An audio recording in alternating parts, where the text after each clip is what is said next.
68세의 공무원을 은퇴하니 하루 종일 집에만 있게 되었습니다. 40년을 직장에서 보낸 사람이 갑자기 할 일이 없어지니 답답했어요. 여보, 뭔가 해봐야겠어. 아내 영희에게 말했습니다. 뭘 하려고? 장사라도 해볼까 생각 중이야. 장사를? 갑자기 웬 장사? 퇴직금도 있고 그냥 놀고만 있을 순 없잖아. 영희는 처음부터 반대했어요. 당신 장사가 쉬운 줄 알아? 평생 공무원 하던 사람이 해보지도 않고 왜 그래? 요즘 치킨집들 잘 된다던데. 치킨집? 68세에 치킨을 튀겨? 하지만 저는 이미 마음을 정했어요. 퇴직금 5천만 원의 적금까지 털어서 1억을 만들어 동네에 작은 치킨집을 차렸습니다. 이제 내가 사장이야. 간판을 달고 기계를 설치하고 처음엔 정말 신났어요. 68세에 새로운 도전을 하는 기분이었거든요. 여보, 한 달만 기다려봐. 손님들이 몰릴 거야. 그러길 바라지. 영희의 표정이 영 못마땅했지만 저는 자신만만했어요. 공무원 40년 한 사람이 치킨집 하나 못하겠어? 하지만 현실은 생각과 달랐습니다. 한 달이 지나도 손님이 별로 없었어요. 하루 매출이 5만 원도 안 되는 날이 많았습니다. 아저씨, 여기 치킨 맛있어요? 가끔 오는 손님이 물어봐도 제대로 대답하기 어려웠어요. 치킨 튀기는 기술이 부족해서 맛이 일정하지 않았거든요. 여보, 이번 달도 적자야. 영희에게 장부를 보여주니 한숨만 쉽니다. 그럼 어떻게 할 거야? 임대료만 월 100만 원인데. 조금만 더 기다려봐. 입소문 나면 손님 늘어날 거야. 언제까지? 벌써 3개월째 적자인데. 큰아들 민수가 걱정하며 전화를 걸어왔어요. 아버지, 가게는 어때요? 조금씩 나아지고 있어. 거짓말이었어요. 하루 종일 빈 가게에서 혼자 앉아있는 시간이 늘어갈 뿐이었습니다. 이게 뭐 하는 짓이지? 동네 사람들이 지나가며 힐끗힐끗 보는 시선이 부담스러워졌어요. 68세 할아버지가 치킨을 튀기고 있는 모습이 우스꽝스러워 보이나 봅니다. 여보, 그만두는 게 어때? 벌써? 아직 3개월밖에 안 됐는데. 3개월이면 충분해. 이미 2천만 원 날렸어. 2천만 원. 그제서야 현실을 깨달았지만 자존심 때문에 쉽게 포기할 수 없었어요. 6개월이 지나니 상황은 더욱 악화되었습니다. 매일 아침 가게를 열고 저녁까지 손님 하나 없이 기다리는 일이 반복되었어요. 친구들과도 만나기 어려워졌습니다. 철수야, 장사는 어때? 동창 모임에서 물어보면 뭐라고 대답해야 할지 모르겠어요. 그럭저럭 하고 있어. 요즘 장사 힘들다더니 그래도 공무원 출신이니까 잘하겠지. 잘하기는. 집에서도 분위기가 어색해졌어요. 여보, 이번 달 생활비 어떻게 할 거야? 영희가 걱정스럽게 물어봅니다. 연금으로 버텨보자. 연금으로 가게 적자까지 메워. 그럼 우리는 뭘로 살아? 둘째 딸 수진이도 걱정하며 찾아왔어요. 아빠, 정말 괜찮아요? 엄마가 많이 걱정하시는데. 괜찮다. 아빠가 알아서 할게.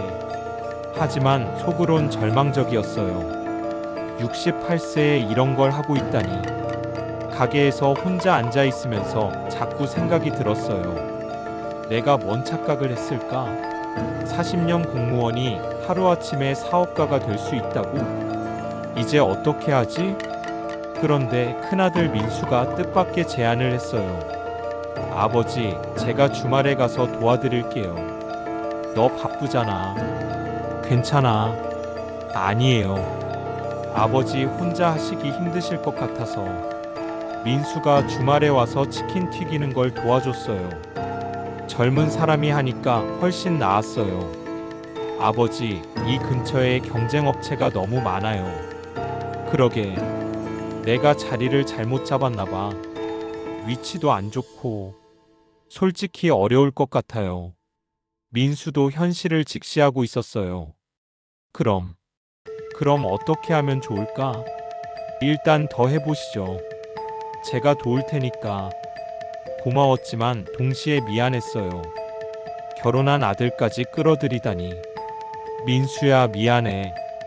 아빠가 생각이 짧았나 봐. 아니에요. 도전하신 건 잘하신 거예요. 하지만 민수도 주중에는 자기 일이 있어서 계속 도울 수는 없었어요. 결국 저 혼자 감당해야 하는 상황은 달라지지 않았습니다. 아들까지 힘들게 하고 있어. 10개월이 지나니 더 이상 숨길 수 없는 상황이 되었어요. 여보, 이거 봐. 은행에서 온 통지서를 영희에게 보여줬습니다. 이게 뭐야? 대출 연체 통지. 대출? 무슨 대출? 가게 자금 부족해서 집을 담보로. 영희의 얼굴이 새하얗게 변했어요. 집을 담보로? 언제? 왜 말 안 했어? 말하면 걱정할까봐. 얼마나 빌렸는데? 3천만 원. 3천만 원이나? 그럼 지금까지 총 얼마 손해본 거야? 계산해보니 정말 끔찍했어요. 퇴직금 5천만 원, 적금 5천만 원, 대출 3천만 원. 총 1억 3천만 원이 사라졌어요. 당신 미쳤어? 68세에 이런 짓을? 영희가 소리를 질렀어요. 40년 결혼 생활에서 이런 큰 소리를 들어본 적이 없었어요. 민수와 수진이도 상황을 알고 찾아왔어요. 아버지, 정말이에요? 집까지 담보로? 미안하다. 미안해. 아버지, 이거 어떻게 해요? 우리 집 없어지는 거예요? 내가 뭔 짓을 한 거지? 68세에 평생 모은 재산과 집까지 위태롭게 만들다니. 그날 밤 영희가 충격적인 말을 했어요. 이혼하자. 뭐? 40년을 믿고 살았는데 이런 식으로 배신할 줄 몰랐어. 여보, 진정해. 진정하라고? 집까지 날릴 뻔했는데 진정하라고? 수진이도 화를 냈어요. 아빠, 정말 실망이에요. 어떻게 이런 일을 혼자 결정하세요? 수진아, 엄마는 처음부터 반대하셨잖아요. 왜 안 들으셨어요? 민수도 차가운 표정이었어요. 아버지, 저도 이해할 수 없어요. 민수야, 아빠가 잘못했어. 잘못했다고 해서 해결되는 문제가 아니에요. 가족들의 신뢰를 완전히 잃었어요. 동네 사람들 사이에도 소문이 났나 봅니다. 길에서 만나면 피하는 눈치예요. 68세에 이런 수치를 당하다니. 가게에서 혼자 앉아 있으면서 자꾸 눈물이 났어요. 평생 성실하게 살아온 사람이 말년에 이런 망신을 당할 줄 몰랐어요. 정말 끝인가? 더 이상 버틸 수 없어서 가게를 정리하기로 했어요. 여보, 가게 정리할게. 진작 그랬어야지. 정말 미안해. 내가 너무 어리석었어. 68세에 무릎을 꿇고 가족들 앞에서 사과했어요. 여보, 민수야, 수진아. 정말 죄송합니다. 아빠가 68세의 분수도 모르고 가족들한테 이런 고생을 시켜서. 눈물이 주르륵 흘러내렸어요. 이제 남은 생은 여러분을 위해서만 살겠습니다. 영희의 표정이 조금 누그러졌어요. 당신 정말 반성하는 거야? 네, 정말로요. 민수가 다가왔어요. 아버지, 이미 엎질러진 물이에요. 이제부터라도 함께 해결해봐요. 민수야. 수진이도 울먹이며 말했어요.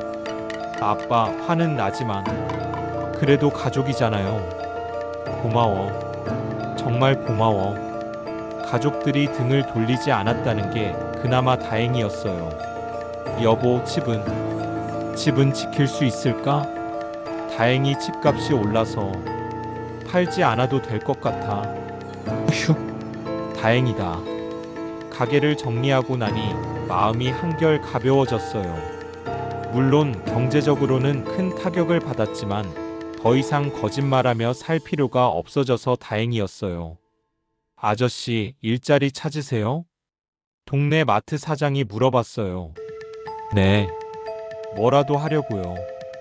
여기서 계산대 봐주시면 어떨까요? 시급은 많지 않지만. 괜찮습니다. 감사합니다. 68세의 마트 계산대를 보게 되었어요.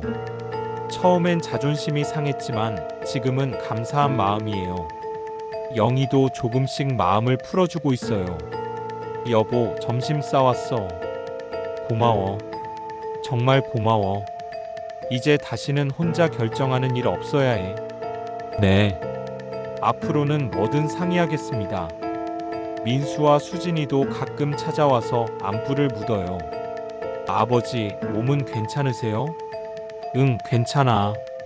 일하니까 오히려 좋더라. 그래도 무리하지 마세요. 68세에 큰 실패를 경험했지만 그것이 인생의 끝은 아니라는 걸 깨달았어요.